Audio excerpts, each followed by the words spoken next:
Oh, umur Bapak berkaitan sareng ieu Pak, hoyong aya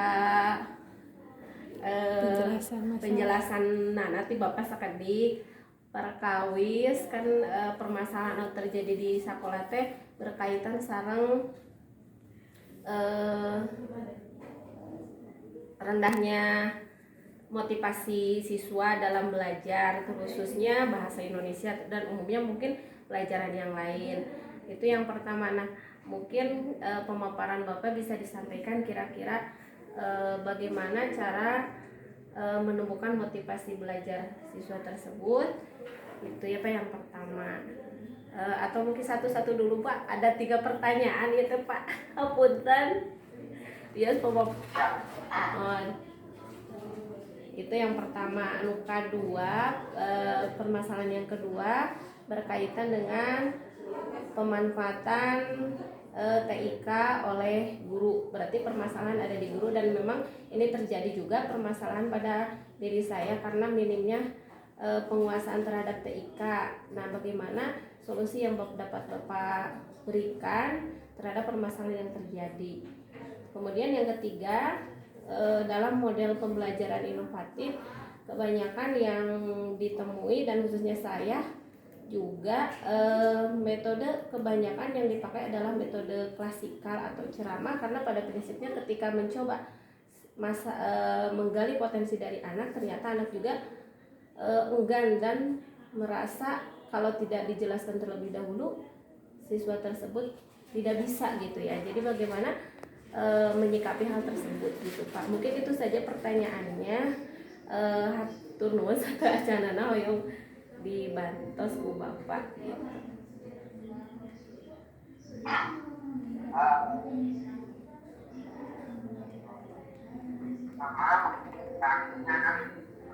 Siswa ya, yang kali ini dipengaruhi oleh lamanya kemarin kita ada pada masa pandemi, sehingga siswa itu terlena dengan kegiatan mereka yang dalam tanda kutip kurang terpantau oleh kita selaku gurunya.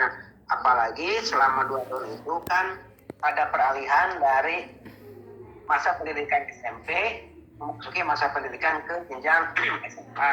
Nah, pada masa itu ada kita yang dinamakan dengan loss control dan juga loss learning. Artinya ketika mereka merasa banyak sekali permakluman, artinya ketika anak memiliki sesuatu yang kurang, kita itu bisa dipermalukan karena kondisi yang tidak mendukung. Anak tugas sangat sedikit, kita memakluminya karena memang kondisi yang terbatas dikarenakan COVID-19. Nah, dikarenakan adanya semacam loss learning tersebut, loss control tersebut, maka sedikit banyaknya berpengaruh terhadap motivasi belajar pada peserta didik, apalagi bagi mereka yang baru menginjakan kaki dari SMP ke SMA. Karena kenapa misalkan mereka merasa kurang termotivasi dan juga sedikit kehilangan gairah belajar?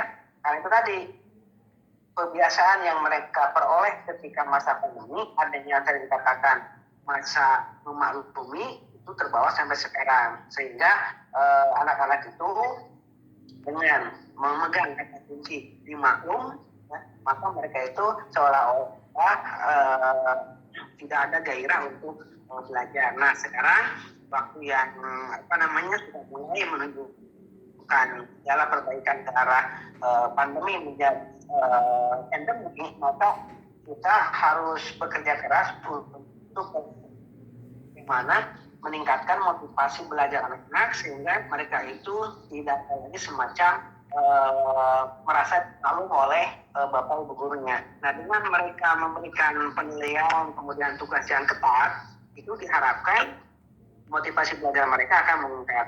Memang itu sesuatu yang menurut ilmu teori kan itu kurang bagus.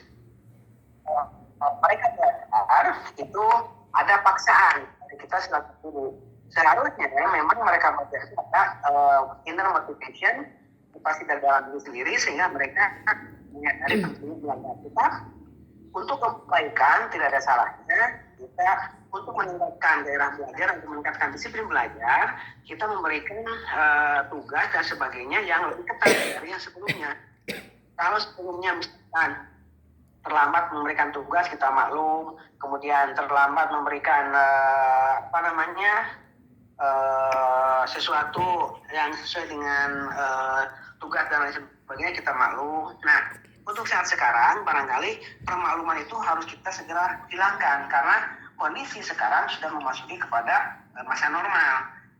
Artinya kita harus bekerja keras, betul, bahwa ketika anak misalkan tidak mengirimkan contohlah tugas satu misalkan, maka kita jangan memakluminya, tapi kita harus memberikan tugas tambahan yang baru sehingga anak-anak itu semakin merasa ada tantangan gitu. Kalau tidak mengerjakan nanti ditambah lagi tugasnya, kalau tidak mengerjakan nanti nilainya akan lebih sedikit. Nah, ini pun berlaku sebetulnya dalam bagaimana kita menurut kepercayaan kita dalam agama Islam itu menemukan motivasi itu pertama-tama memang dari pembiasaan. Artinya kita ingat sunnah Rasul sabda Nabi bahwa ketika anak usia 7 tahun dia belum melaksanakan sholat, pukul.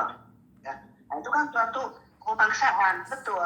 Tapi kan lama-lama itu menjadi kebiasaan sehingga diharapkan dengan hukuman-hukuman yang mendidik itu bisa membuat mereka terbiasa untuk melaksanakan pendisiplinan dalam hal semangat belajar. Itu memang ada kesadaran dari dalam itu pun tidak semua, tentu saja tidak semua anak seperti itu. Masih banyak anak yang memiliki inner motivation, memiliki motivasi dalam dirinya sendiri untuk mengembangkan kemampuannya dan untuk belajar dalam bidang apapun, termasuk juga dalam mata pelajaran bahasa Indonesia. Jadi untuk yang pertama bagaimana meningkatkan motivasi, yaitu kita coba menghilangkan permakluman yang selama 2 tahun kemarin kita terapkan dengan menerapkan sedikit pengetatan dalam berbagai hal, dalam kehadiran, dalam tugas, dan juga dalam bentuk-bentuk pemberian asesmen yang lainnya.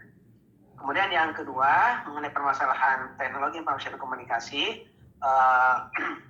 memang ini menjadi suatu yang hal yang klasik, artinya di zaman yang orang mengatakan ini era 5.0, era 5.0, itu semua serba cepat, kita dituntut untuk menguasai ilmu-ilmu tentang teknologi informasi dan komunikasi. Nah, kendalanya yang terjadi barangkali di sekolah kita, mohon maaf ya, ini ada beberapa mata pelajaran, ada beberapa guru yang memegang mata pelajarannya overload.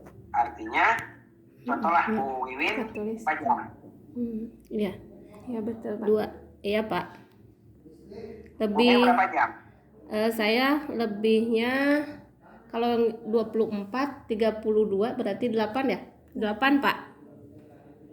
Jam ya. Jadi kadang-kadang kita untuk belajar itu bukan disibukkan, berarti waktu untuk belajar tinggal ilmu tentang ke-TIK-an itu belum sempat karena kita memiliki beban belajar yang katakanlah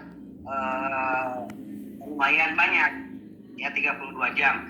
Meskipun itu belum mencapai maksimum pembelajaran yang 40 jam per minggu. Nah, dikarenakan masuk ke kelas saja kita sudah 32 jam, belum lagi juga kita menambah pekerjaan dengan memeriksa tugas, kemudian memberikan persiapan dan sebagainya, otomatis waktu yang kita miliki untuk belajar itu agak sedikit berkurang. Meskipun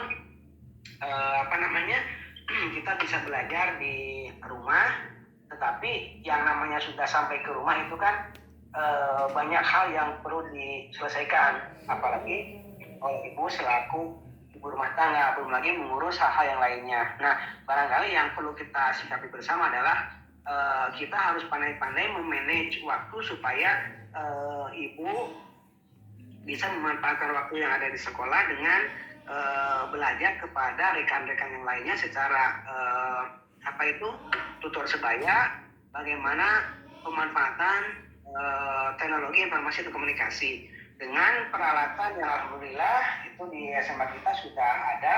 Silakan manfaatkan lab komputer yang ada, kemudian juga silakan manfaatkan jaringan internet yang sudah ada.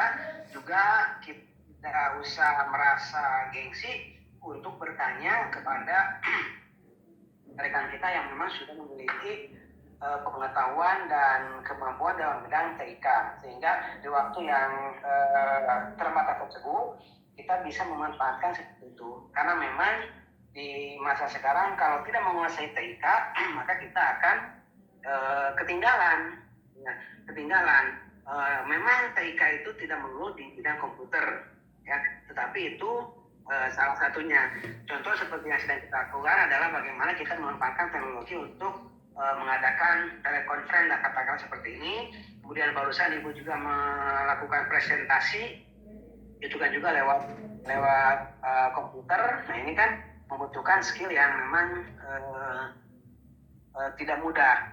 Apalagi ke depannya dengan pemanfaatan TIK itu bisa dipakai untuk menjembatani kita dalam mengajar, terutama dikaitkan dengan pertanyaan yang ketiga bahwa kebanyakan di kita itu adalah klasikal, ceramah, one way communication. Maka dengan penguasaan TIK itu Ibu dan kita semua tidak usah terlalu banyak berceramah, cukup misalkan mengakses situs-situs pembelajaran, maka di situ tinggal klik, baru kita akan menyampaikan kepada anak-anak itu bagaimana materi apa yang sesuai dengan tugas atau sesuai dengan bahasan yang sedang kita laksanakan. Jadi dengan TIK itu sebetulnya bisa membantu ke dalam proses pembelajaran. Jadi yang ketiga itu termasuk, artinya ketika kita terlalu banyak ceramah, otomatis anak itu diliputi oleh rasa bosan.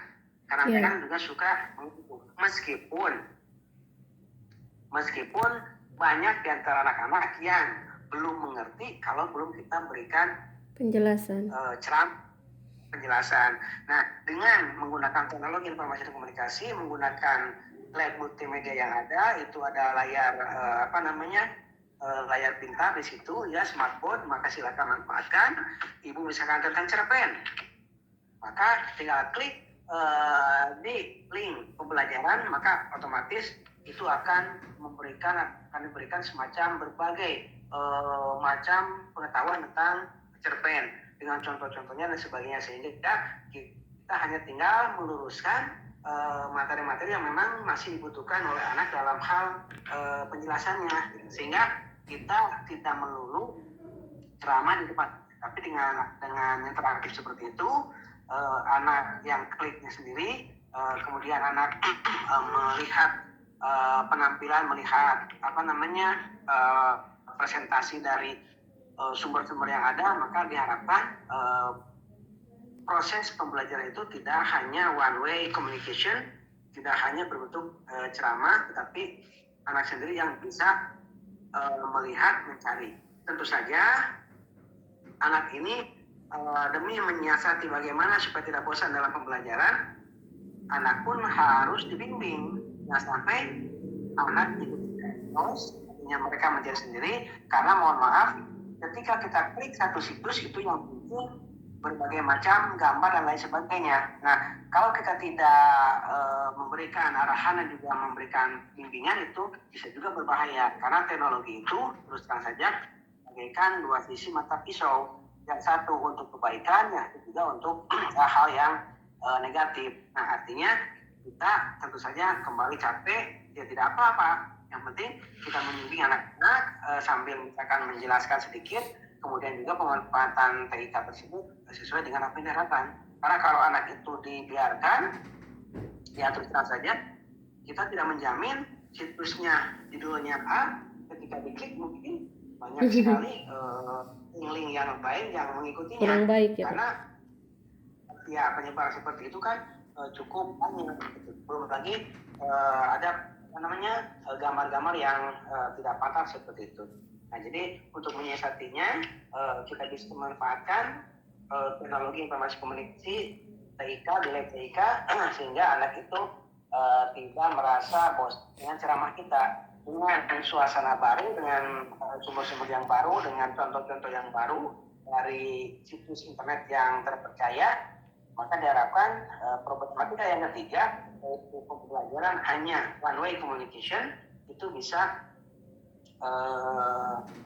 sedikit kurangi dengan melibatkan anak ketika pemanfaatan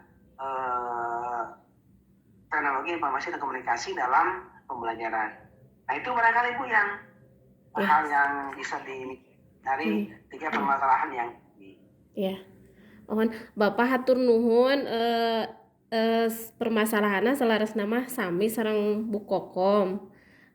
Janten permasalahan yang dimunculkan dalam identifikasi permasalahan di sekolah sama dengan Bu Kokom. Janten panginten cakap cukup saja dengan hasil jawaban wawancara yang saya lakukan dengan Bapak gitu. Terima kasih atas waktunya Bapak, terus diganggu ku abdi. Insya Allah panginten terus disimpan di Sambil video. di video Bapak hatur nuhun. Sambil direkam Bapak kanggo di emut-emut dina otak masing hilap geuningan Pak. Janten Bu Kokom ngarekam